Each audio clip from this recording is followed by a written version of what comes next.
முருகன் பக்தர்கள் அனைவருக்கும் அன்பு வணக்கங்கள். என் அன்பு குழந்தையே, இன்னும் அரை மணி நேரத்தில் உன் துணையின் வீட்டில் ஒரு விஷயம் நடக்க காத்து உள்ளது தங்கமே. என்னவென்றுதானே கேட்கின்றாய்? இதை முழுமையாக கேள். இன்னும் அரை மணி நேரத்திற்குள் உன் துணையின் வீட்டில் உள்ளவர்கள் அனைவரும் உன்னை அழைத்து செல்ல முடிவு எடுத்து விட்டார்கள். நீயும் உன்னுடைய துணையும் இணைந்து வாழ அவர்கள் நல்ல முடிவை எடுத்துவிட்டு இப்பொழுது உன்னை தேடி வந்து கொண்டு இருக்கின்றார்கள். நான் சொல்லும் நிச்சயம் நடக்கும். உனக்கு கோபமும் எரிச்சலும் உண்டாகிறது கவலைகளால்.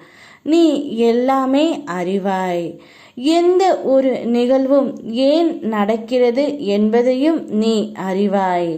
ஒவ்வொரு இன்பத்தின் முடிவில் துன்பமும், ஒவ்வொரு துன்பத்தின் முடிவில் இன்பமும் ஒளிந்து இருப்பதை நீ அறிவாய் தங்கமே. எல்லாம் அறிந்தும் நடக்கும் நிகழ்வுகளை கண்டு உணர்ச்சி வசப்படாதே. உனக்கே உரித்தான பெரும் தன்மையோடு விட்டு கொடுத்து செல். இழப்புகளை ஏற்றுக்கொள். அந்த தவறுகளை மீண்டும் செய்யாதே. நீ உணர உணர கர்மவினை விலகும். என்னை இறுக பற்றிக்கொள். என்னுடைய நாமத்தை உச்சரித்து கொண்டே இரு. எல்லாம் கடக்க உனக்கு சக்தி கிடைக்கும் தங்கமே. உன்னுடைய காத்திருப்புக்குத்தான் இப்பொழுது கைமேல் பலனாய் நீ எதிர்பார்த்த ஒன்று நடக்கப் போகின்றது. உன்னுடைய துணையின் வீட்டில் இருந்து இன்னும் அரை மணி நேரத்தில் உன்னை அழைத்து செல்ல போகின்றார்கள்.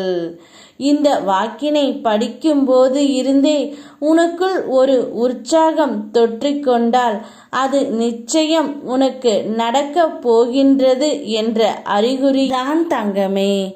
தினமும் வாழ்க்கையில் புயலே வீசுமா என்ன? சில நாட்களில் தென்றலும் வீசும்.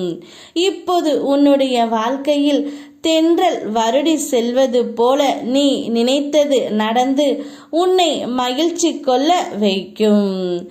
எதை இழந்தாலும், எதை பெற்றாலும், எதை எதிர்பார்த்தாலும் ஒன்றை மட்டும் நினைவில் கொள். எதுவும் நிரந்தரமில்லை.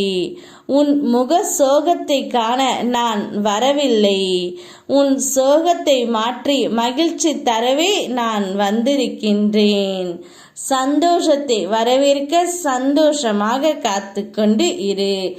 யாம் இருக்க பயமேன். ஓம் முருகா.